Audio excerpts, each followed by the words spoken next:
Lifestyle আপনি নিজেই বুঝে যাবেন।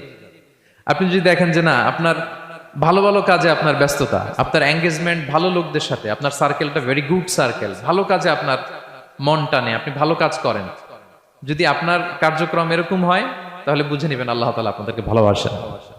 আলহামদুলিল্লাহ।